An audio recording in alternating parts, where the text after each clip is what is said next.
My name's Dorothy Larson, Larson and Associates CPAs here in town, and I am delighted to chair the committee that puts on this wonderful meeting. We have fabulous speakers, and this morning is no exception. Before we get to the speaker, as you know, I'd like to bring up Sarah from Newport Harbor High School. Sorry. It's on the other side of the bay. What do I know? Newport Harbor High School Culinary Arts Program, and we are absolutely delighted to have them serving some wonderful food here this morning. Here's Sarah. Good morning. Thank you for having us here today. So as you hopefully had some of our food this morning, these are the Newport Harbor Culinary students. There's only about 7 or 8 of them here today, but we actually have a program of 200 students. And so it's a very big presence on our campus. We're the only culinary program in Newport Mesa School District, and so we do a lot of the events that happen for our district. We do catering for Dr. Navarro. He's hiring us for next week. We're putting on desserts for our big senior end of the year awards. We do the banquets for all of our sports teams and all of our drama banquets and stuff like that, award ceremonies. We do private parties for people that would like some help with just setup and cleanup and serving. We do all sorts of things. So in addition to that, we have, of course, class time. So the students are learning how to cook food, serve it, and a big part of it is knife skills, how to work properly with their tools, safety and sanitation. We certify the students in their food handlers cards so that they can go get a job right away. That's a big part of what we do. We try to make them career ready and college ready. And then if they continue on, if they really love it, even their freshman year, they can start being on our competition team. So we have kind of like Iron Chef kids over at Newport Harbor. We have a team of about 40 students that, out of the 200 every year, that travel. We actually have made it to nationals very many times in the past couple of years. Last year we took first place in the state in 2 different competitions. This year we took first in management, and some of our competitors are in the back of the room, and we actually got 6th place at nationals for our management competition. And so not only were we the culinary side, but management as well, learning how to run a restaurant and how to make a business proposal. And these kids are very professional, and a lot of them stay with me all 4 years. So when they graduate, they actually graduate with career technical education honors, and they can go into the workforce and be productive citizens, which is part of what we do. So thank you for having us here today, and keep us in mind when you need anything culinary related, or if you're interested in just being a guest speaker. We always love guest speakers. If you have something that the kids could go on a field trip and see a restaurant or some management kind of a place that you think would be interesting and related, we would love to do that. And we're also trying to build a new kitchen, so if you're interested in helping us get the funding for that, we are working out of a old 60s, 1920s, 1940s, something, home ec classroom. So we do amazing things out of these little old home ec kitchenettes. So we really would like to be the face of Newport Harbor, but we need a better kitchen. So if anybody has any connections with that, we're looking to rebuild, and it's probably a $2 million project. So, that's one of our goals. So anyways, and I'm Sarah Pylon. My card is in the back, and thank you for having us here today. Thank you, Sarah. Well, you're in the right place. Hopefully somebody will step up to the table on that. So I would like to bring up Steve Rozanski, the president of the Chamber of Commerce, for a couple of remarks. Good morning. I think they're using wood-burning stoves over there, so they really need some help. Good morning. I'm Steve Rozanski, president of the CEO of the Chamber of Commerce. I just want to introduce a few of our VIPs this morning. So today we have with us our mayor, Diane Dixon. Diane's going to bookend the day with us. We have an athletic awards dinner tonight that she's also going to be speaking at, so thank you for coming this morning. We have our former mayor, Rush Hill, on the other side. Sitting next to him, Planning Commissioner Tim Brown. And over in that general vicinity is Pierce Swan with Irvine Ranch Water District. Duncan McIntosh here with the Harbor Commission. Duncan. Duncan also owns the Log magazine for you boaters. He's the guy that prints the log and does the boat show in the harbor twice a year. 2 boat shows, right? 2. And he just bought the Orange County Weekly for you younger folks that read that. He owns that as well. So he's a busy guy. We also have with us Aviation Commissioner Lauren Kleiman. Lauren? Lauren just joined the Aviation Committee a month ago, so she's new to all this, but I'm sure she looks like a pretty smart gal. She's going to get up to speed right away. And then we have a couple of council hopefuls for this coming election. Will O'Neill in the back somewhere. Will. Mike Glenn. Mike, right there. And from Costa Mesa, Lee Ramos.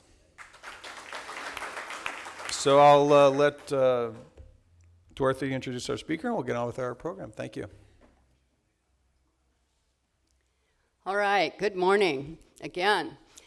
I'm delighted to be able to introduce our speaker this morning. He's the airport director at Orange County Airport. And I don't know if you all realize it, but Orange County Airport is the 30th busiest or biggest or most or whatever in overall operations in the country. And I'm sure that you do realize how busy it is when you go there to get a flight. But in any case, huge job. He's been on the job just a little over 6 months, and we're very excited to have him. He's down from LAX to run our little airport. Many of us remember when it really was our little Orange County Airport, and after a while it got bigger and we had a trailer added on to the main facility, and now you can see what we have over there. It's huge and wonderful operation. Barry Rondella, our speaker, has been an aviation executive for many, many years. I was going to say he was past president of the SWAE, but I've been told it's called SWAE, and it's one of the longest acronyms I've seen. It's the Southwest, I'm going to get it right here, past president of Southwest Chapter of the American Association of Airport Executives. So there, and he's a certified airport executive. With that, I give you Barry Rondella.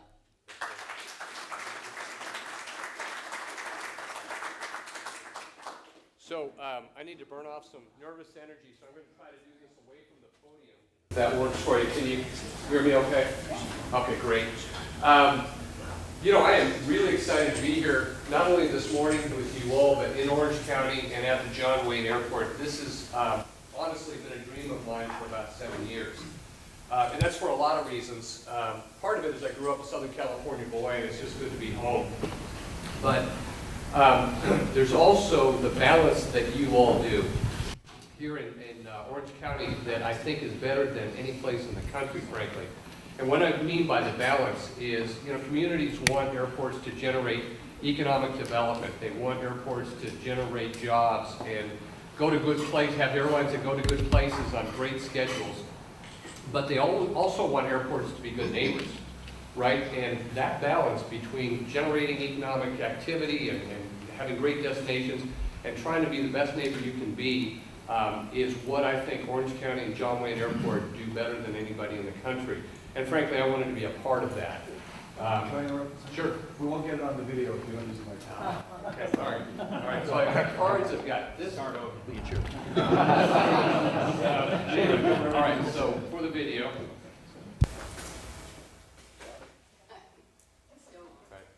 I think we're on. Can you hear me through the speaker? Yeah. Okay, great. Okay, so anyway, at the outset of this thing, I want to just make sure you all know that I am extremely committed to the settlement agreement that you all have worked so hard to put into place since 1985. It's what makes that balance work, and we are as committed to it at the airport as you all are in the community, and I want you to know that so that there's no question in your mind whatsoever. All right, so let's talk about the airport. Last year, we set a record for passengers. We broke the 10 million passenger barrier for the first time in the history of John Wayne Airport. Ended up right around 10.2 million. This year, we're trending a bit higher than that. We will likely hit about 10.6 or 10.7 million passengers this year. As you know, our cap is 10.8 million. And we will not exceed that. We will stop someplace short of that regardless of what the demand is. And we know that because we allocate the seats to the airlines. We tell them exactly how many seats that they can put into the market. So we can pull that back. We can refuse to allocate a certain amount of seats. And Eric Freed, who is with me here, wave Eric, is all over that and is absolutely committed to making sure we never get anywhere close to exceeding that 10.8 million passengers, as am I, very committed to doing that until 2021 when our cap goes up to 11.8. But that's a topic for another day. One of the unique things about John Wayne Airport is the vibrant general aviation community. That's the not airline, not commercial passenger activity. 60 to 70% of the operations, and an operation is either a takeoff or a landing, are generated by general aviation. That's an incredibly large number for an airport the size of John Wayne Airport. Doing 10 million passengers, typically general aviation shrinks or leaves an airport altogether when you start reaching 8, 9, 10 million passengers. Part of the reason we have such a vibrant community, GA community, is just the history of John Wayne Airport and the way it is developed, and our firm commitment to make sure that we always have a vibrant general aviation community on the airport. We think it's valuable. We think it's a good piece of the fabric of Orange County, and certainly the business commerce that is done by corporate aviation is a big deal to the economic generation. Okay, so we also talk about load factor up here. Load factor is the number of, or the percentage of seats full in the airplanes that fly here. 85.8%, sounds like a lot, it is. And it signals a shift in the strategy. Do I need to have that be in that light, or is that just for that? Okay, good. It's blinding me. It is a big number. It represents very full airplanes a lot of the time, and it signals a shift in the strategies of the airlines. Years ago, airlines thought that if they had the most destinations, the most routes, with the fullest schedule so that you could fly anywhere you wanted, anytime, they would get a bigger percentage of the market and that they would be more profitable than their competitors. Somewhere around the Great Recession, they rethought that strategy, and they thought, you know, we should pull back. We should pull our capacity back and only serve those routes that make us money and make us a lot of money, and then pull back the capacity a little further so that our airplanes are more full. I mean, simple economics would tell you if you've got more paying customers for the same fixed costs, you're going to have a higher profit margin. And they have, and if you're paying attention to airline news, you will note that airlines are making record profits. And part of that is ancillary fees, like charging you for your second bag or your first bag or a pillow, or, you know, this is not in a prepared thing. When I worked at Stockton Airport, I brought an airline by the name of Allegiant, and you probably heard of Allegiant. They were kind of the first ones to start charging for all these ancillary things. And I was looking at their marketing plan and their approach, and I said, boy, you guys upcharge for everything. And the guy looked at me and said, are you kidding? If we could figure a way to put a coin slot in the window visor, we'd do it, you know? So that's the model today, and it is serving the airlines quite well. And I think that these load factors that you see aren't going away anytime soon. I think if any of you have flown recently, you've noticed that there aren't many, if any, available seats or empty seats on the airplane. Way of the future. Top 5 destinations. This represents two things. One, the airline's interest in hubbing. You'll see Dallas up here, for example, which is American's hub. Airlines make money when they hub and can drive people to a single airport and then spread them out.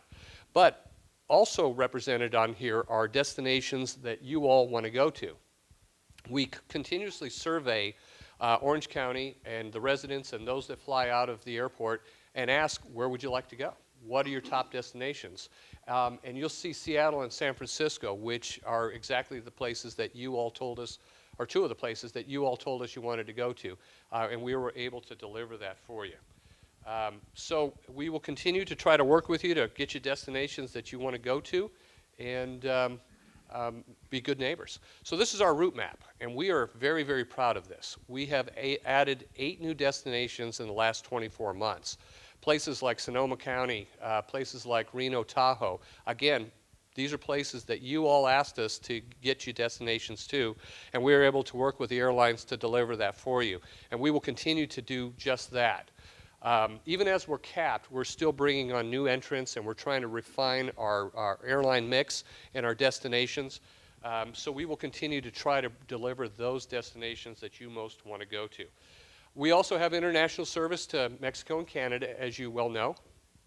We are constrained, with a short runway and noise limitations. So we're not going to be going to Europe, for example, with the runway the way it is and the noise sensors set the way they are.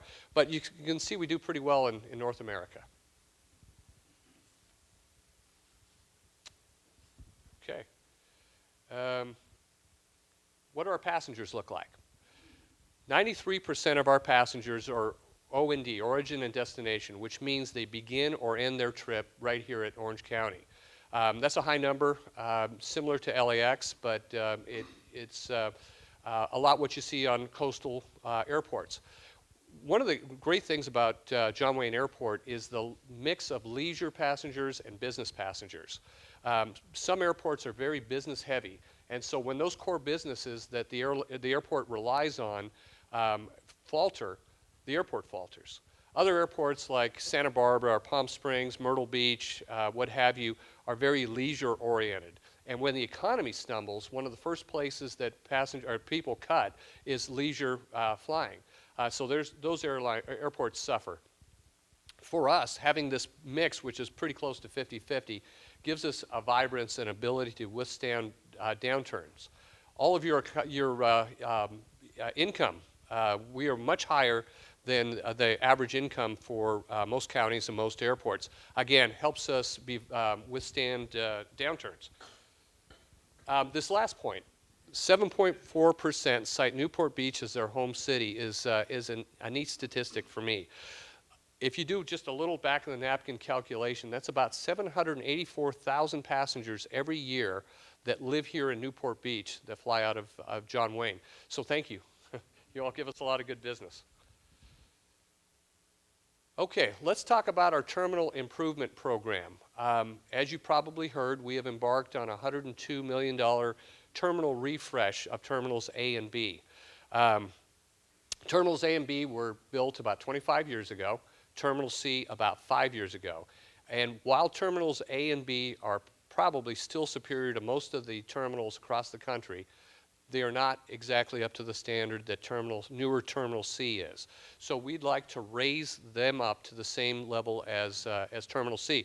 So that means things like new flooring and carpeting, new higher efficient lighting, more plugs so you can plug in your laptop or your iPhone or what have you, better Wi-Fi. We also are spending a great deal of money upgrading the seismic stability of the buildings. We want to raise them to essential building standards, which means when we have a large seismic event, the airport terminals will still be habitable and operating so that we can shelter people, we can help them get food and water and all those other things that will be so critical, hopefully if and not when we have a major seismic event. We're focusing on safety and code compliance, but basically we want to improve the guest experience. I'm really all about 3 things: safety and security, being a good neighbor to you all, and having a superior guest experience. I want you to walk through John Wayne Airport and say, this is different, this is better. It's easy, I feel relaxed, I have the food options I want, I've got decent Wi-Fi, and that's not today, I'm working on that, but we'll get there. And I've had a good experience. I'm reading, and this is off the subject again too, but I'm reading this book on the Wright brothers. It's a historical account of them and the dawn of aviation, and it really captures that excitement of flight. that first time that sustained powered flight occurred was really a dynamic and exciting time. I remember the first time I piloted an airplane, the first time I flew formation in a jet, and it's exciting to fly. It's a neat experience, and we've sort of wrung that out of you. You get to the airport an hour or two ahead of time. Parking can be a hassle. You got to wait in a TSA line, and not at Orange County, but at some airports they're kind of surly. And then you hustle through, and you not at John Wayne. You hustle through, and you try to find your gate, and sometimes the wayfinding isn't. By the time you finally get in the airplane, you're looking out of that tiny window, you're thinking, this isn't any fun at all. I've just had a miserable experience. It shouldn't be that way, and I'd like to, in some small way, at John Wayne Airport, bring back that excitement of flying. If I do that before I retire, I'll be a happy guy. So last point that I want to talk about here is construction has begun and will go through 2019. Long time, right? 3 years. That is very thoughtful on our part. We wanted to make sure that it was the least impactful way we could do construction. So we will only take out one gate at a time, and sometimes we will have all gates operational.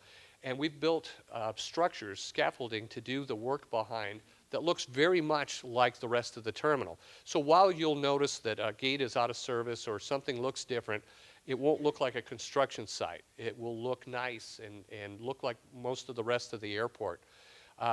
All of the work that produces noise or smoke or anything offensive like that will be done at night when our guests aren't there. All of that takes time, and we will be in construction until 2019. But I think you'll find it'll be worth it. Okay, let's talk about Next Gen. Everybody know what Next Gen is? Okay, it's this idea. Back in 2003, Congress mandated FAA to modernize the air traffic control system. And it's essentially moving from ground-based radar to satellite-based radar. And it's the last 10 years, the FAA has been hard at work on this, and they've opted for a regionalization approach rather than an airport-by-airport approach, which makes sense because our approach paths kind of intersect, and they could conflict if you go airport by airport instead of by region. So airlines flying into Long Beach have a route that goes right by John Wayne Airport. Same thing with LAX and Ontario. All of these things crisscross and intersect. So I think it was wise of the FAA to look at a regional approach. Our region is the Southern California Metroplex, which is essentially from Santa Barbara down to the Mexican border. So it's a huge area, a lot of work. Lost my place. So the goals are very laudable, you will see. Improve safety, shorten flight routes, save time and fuel, and reduce delay. It's all technically possible. The devil, as always, is in the details. You know, our routes changing. Our homes that haven't been exposed to noise, previously going to be exposed to noise. The flight paths going to be more concentrated over a certain amount of the residents? These are all very difficult things that the FAA has to work through. Our role is kind of unique here at Orange County. Our role is twofold. One is to monitor what the FAA is doing and work with them. I got ahead of myself.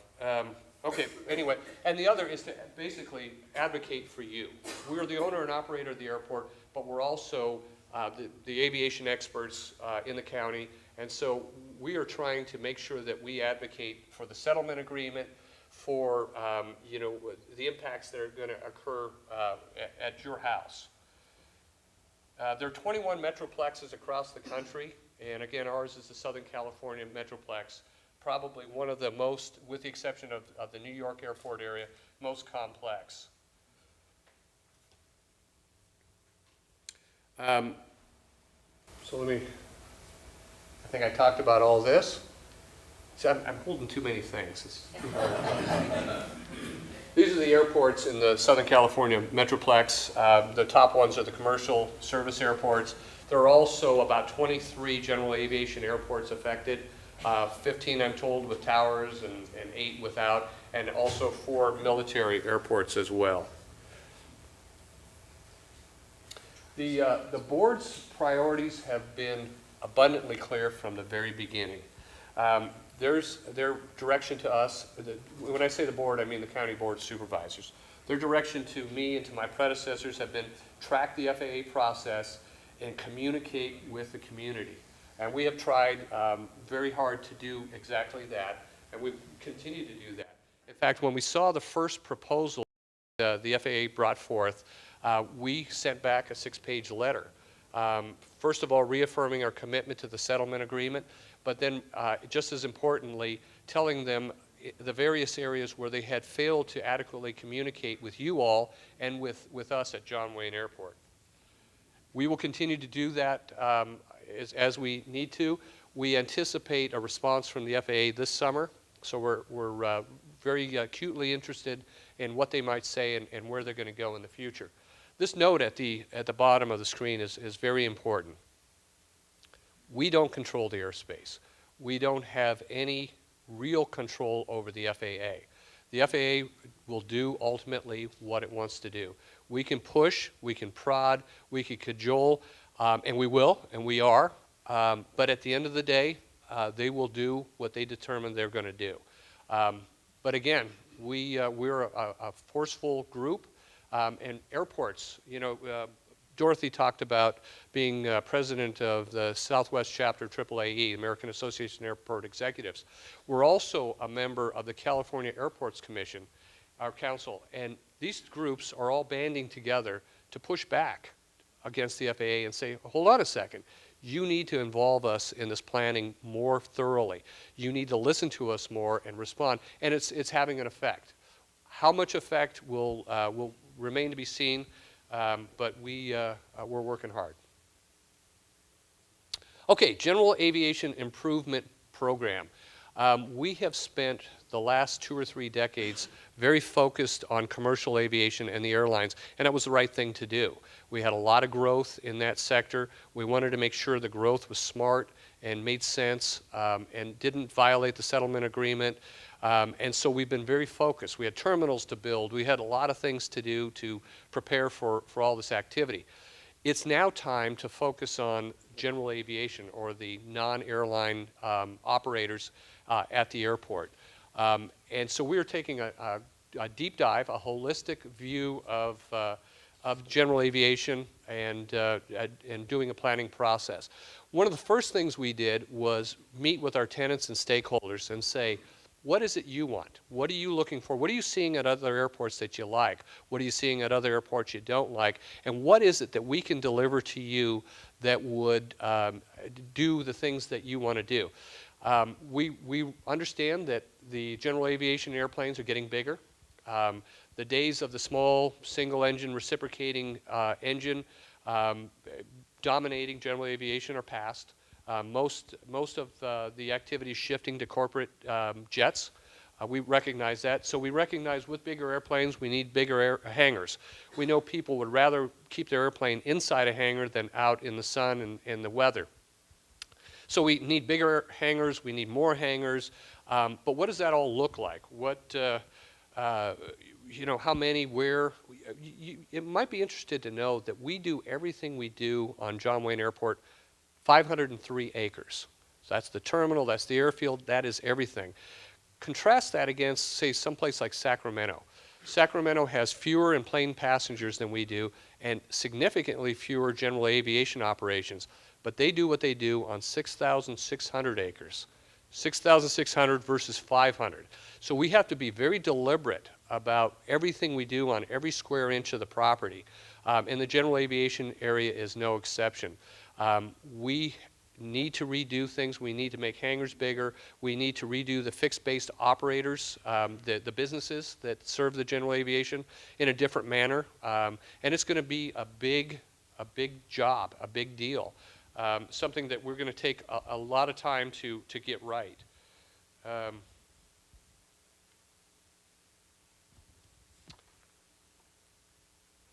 So here's our goals and objectives, and you can read these as well as I can, but we want to be safe and secure. We want to be flexible for the future. We know technology is going to change. We know the general aviation fleet's going to change, and we want to develop in such a way that we not only effectively and efficiently use every inch of the property, but we also are flexible for the future to be able to make mid-course adjustments. So there's a lot of planning that goes into this, and here's our schedule. And you will see that this ends up in 2018. And that might seem like a long time, but looking at the process and what we need to do, this is an abundantly aggressive schedule. The last step will be going out with a bid document to try to get the best new operators, or maybe the existing operators, we'll see, it'll be a competitive bid process, that we can to operate John Wayne Airport general aviation activity in the most economical, business-friendly, and neighborhood-friendly way that is practical at the time. So that concludes my talk. I'd love to answer any questions you have. Unless they're too hard, then Eric will answer them. But thank you very much for your time.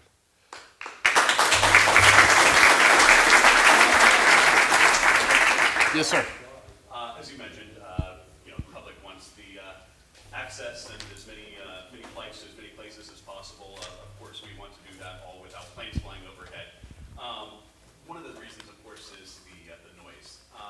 We recently updated in Newport Beach our noise sensors to something more accurate. This is starting to sound like a hard question, so be ready, Eric. After we upgraded to a more accurate measurement of decibels, we were required to raise the threshold of the decibels that we were allowed to do.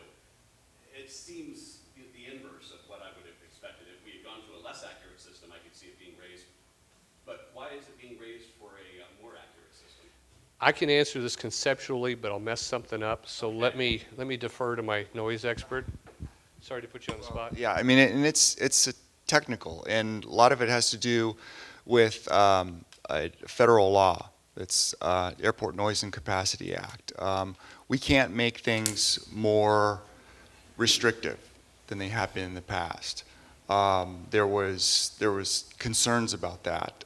We did a study, had a world-renowned noise expert do the work for us, and it was determined that in order to comply with that, that's what we had to do. So I guess the short version is it doesn't change.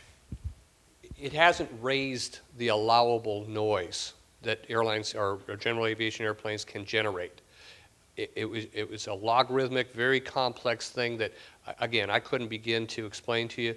But if you want to send me an email, I'll send you back the position paper on it, the technical stuff. It's way past my depth. But Tom probably gets it.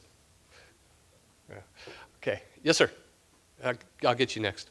The wonderful places you have us flying right now do not include one place that a lot of people in Newport want to go to, and that's those islands out in the ocean called Hawaii. Yeah. Yeah. And now with the 737 MAX coming out of the 800 and 700, that can be The airlines have told us that we will not get the MAX and the NEO because our runway is too short, about 500 feet too short for them to economically use those aircraft. And that's a real bummer because they're lower polluting, they're lower noise, they're more fuel efficient, and it's too bad. Yeah, the airlines don't want to come in here with a weight penalty, right? So they've already told us, Southwest and others have told us, we're just not doing it. As am I. I mean, We have huge numbers of frequent flyer miles that we have saved up. I get it. And if something changes, we'd love to have Hawaii service, especially with the MAX and NEO, because, again, it means less pollution, it means less noise for our neighbors, and as you know, we're all about that. Yeah, sorry. You talked about next gen. Do you have a time frame? Not really. FAA has hit a bit of a wall because we all have pushed back, not just this community, but communities across the country, airports, and they're rethinking their strategy. The only time frame I have, and it's an iffy time frame, is when we might get a response to our letter, and when the city of Newport might get a response to its letter, which is vaguely sometime this summer. But beyond that, it's just too hard to tell. Yes, sir. Kind of flip on Pierce's question. So the number of passengers is capped, the hard cap. Why would it be a bad idea to lengthen the runway 500 feet, allow for more safety? There'd be no more noise as a result, I don't think, and we would be able to have our cake and eat it too, the quieter, less polluted plane. Look, the guy from LAX is not going to drive that bus.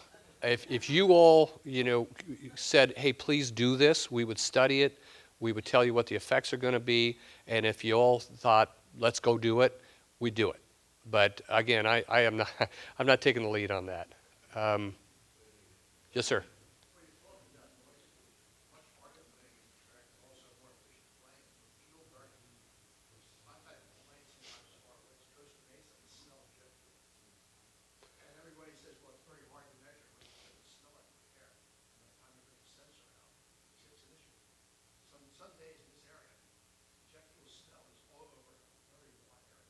Okay, thank you.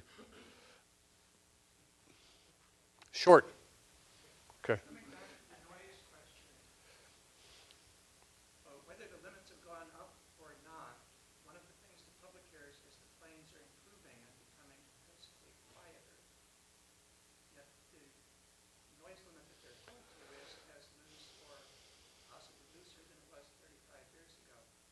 So I'm wondering if you had any ideas on how the public could benefit from the newer, quieter jets. It's definitely not looser. I'm thinking perhaps we could have public recognition of the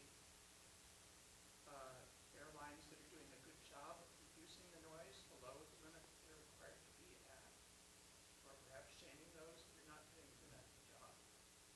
And I was wondering if you had any thoughts or ideas about that. Airlines, They might be subjected to the same old noise we had 35 years ago. that won't happen.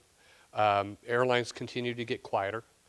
You remember, Rich Creedle and I were talking about the MD-80 days earlier this morning.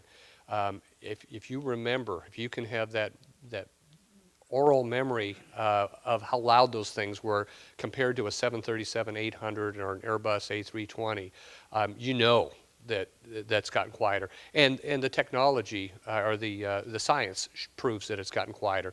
They are quieter. There are more quieter airplanes on the horizon with the Neo and the Max. Yeah, it's great that they're flying quieter. It's great that we have a hard limit on how much noise airplanes can generate. But we don't need to adjust that. We just need to enjoy the fact that airlines are getting quieter. So I'm going to move to somebody else now. I know you're still standing. Sir. Do we have enough room to expand our runways to 500 feet? We do. So what do we have to do to do that? You all need to tell the Board of Supervisors that, damn it, you want the runway extended. Just that simple. I'll do the rest. Yes, ma'am.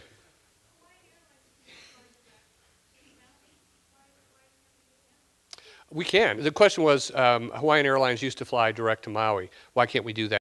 It's just, again, airlines will fly where it's most profitable for them. And I can make the case with the airlines all day that they have full airplanes out of here going to Hawaii, whatever island. We just haven't cracked that nut. Some of it is Aloha went bankrupt, and they're out of the market completely. LAX is quite saturated with Hawaii service. So anyway, it's something we're working on, and we want very badly, but we haven't been able to crack that nut yet.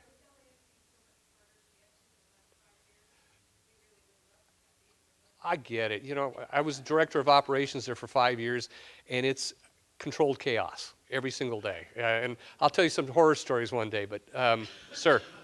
Yeah, what is the plan? We have 500 acres now, 5,600 acres now. What is the plan really to do any expansion of the real estate, acquiring properties on the airway, extending the runway over Bristol on the golf course? I know this has all been Yeah. about this. Is there anything, any reality to it? Nah, none of it's contemplated. We have an agreement with the city of Costa Mesa and the city of Newport Beach that says if you want to expand your footprint, you have to get our permission. I don't think that is reasonable to expect. We're certainly not going to extend the runway across the freeways or anything like that. If we do any kind of runway extension that has been mentioned here, it would be on our existing footprint. I think the city of Costa Mesa, I think the city of Newport Beach has been very clear, we don't want you to expand your footprint. that's okay. We'll work with what we have. And again, the guy from LAX is not going to drive the bus of expansion. We're just not going to do that. I really like that we have a curfew. I like that we have a small, comfortable, easy airport. I've worked my entire career to get right here. I don't want to change it. I just want to make it a little bit better. Yes, ma'am.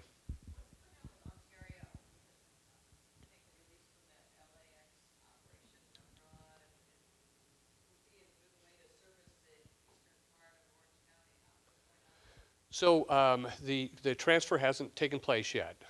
There is some assumption that it will take place before the end of the calendar year, but there's a lot to be done and a lot of steps that have to go through, that have to be gone through. And yeah, Ontario's got a lot of capacity. I think that there is some belief that bringing the airport into local control will act as flipping on a switch and the airlines will just come in. That's probably not going to happen. It will be years or decades before, and it's heavily dependent on the Inland Empire economy. Again, I showed you the slide about our median income. Theirs is significantly lower. Airlines don't want just people in seats. They want people in seats that pay a fair amount of yield. And right now, the Inland Empire economy doesn't look to be able to sustain that. But again, it's the airport of the future, I would think. Yes, ma'am. This is a silly question just because I had to go to John Lee this weekend. Where is the cell phone? Okay, so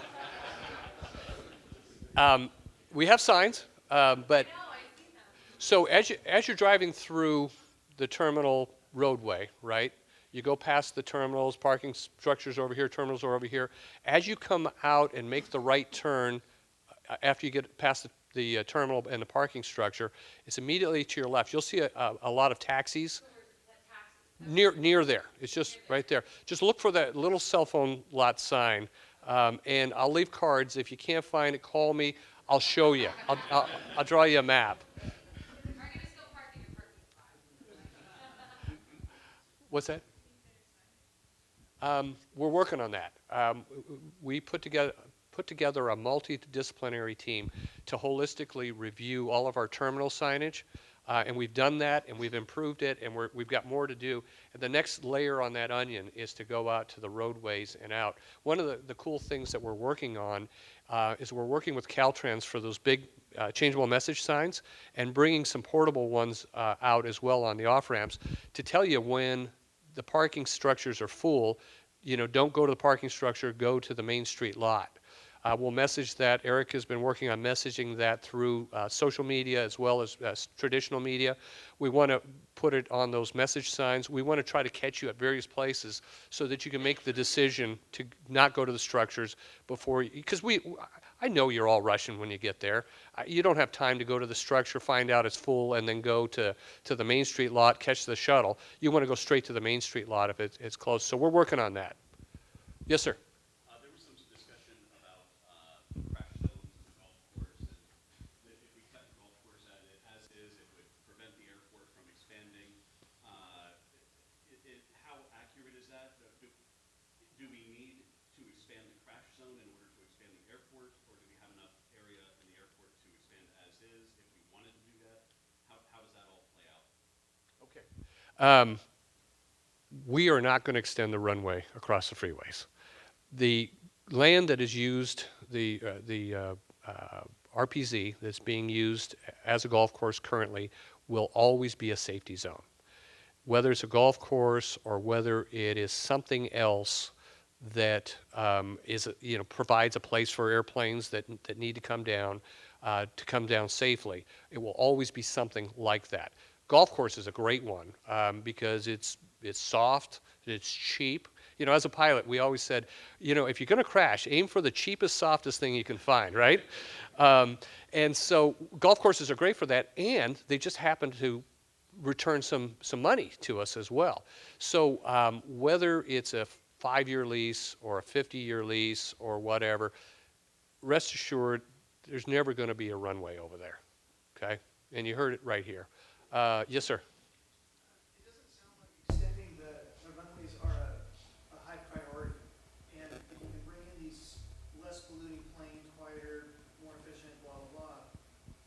Why isn't that a higher priority to extend the runways faster? Because of community sensitivities. There are people out there that think that there's a conspiracy behind everything we do. And I'm sensitive to that. I don't want to give them any more reason to think we've got something up our sleeve. So we are not going to be on point talking about a runway extension. We're happy with what we've got. If the community says we have got to have that extra 500 feet, I think I'm getting the hook, we've got to have that extra 500 feet and we need you to go do that and the board directs me to do it, we'll do it.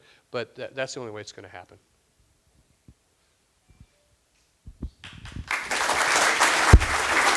Thank you. I just wanted to say thank you very much, Barry Rondinella. I mispronounced your name at the very beginning, and I apologize. No Thank worries. you so much. So I'll bring Steve Rozanski back up for a couple of closing remarks. Thanks. Who's on the phone? It's you, Lee. Anyway, thank you again, Barry Rondinella, for a great talk today and educating us about the airport. I want to thank the Newport Harbor Culinary Arts team. They had to leave and go to class, but they did provide a lot of food, and there's plenty left back there, so please grab some on the way out. Otherwise, we're going to have to pack it up and take it with us.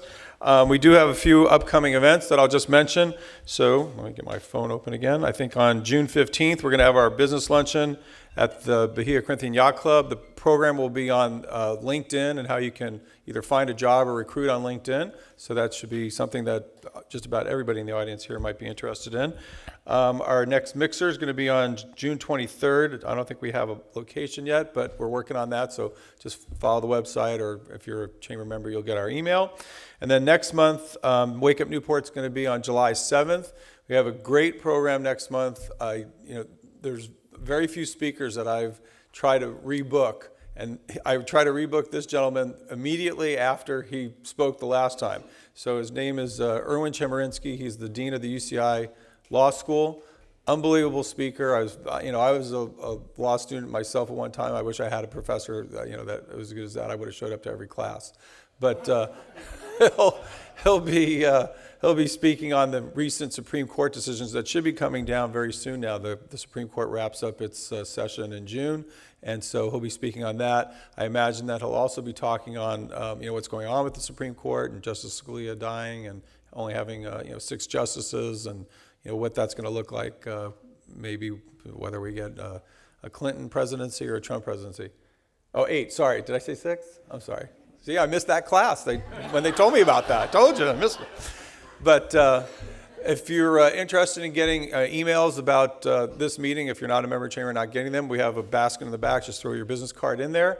And if you're not a member of the Chamber of Commerce, I don't know why you're not, please see Jim Villers. He's our membership coordinator, and he can help you with that. And that's our program for today. So thank you all for coming, and see you next month.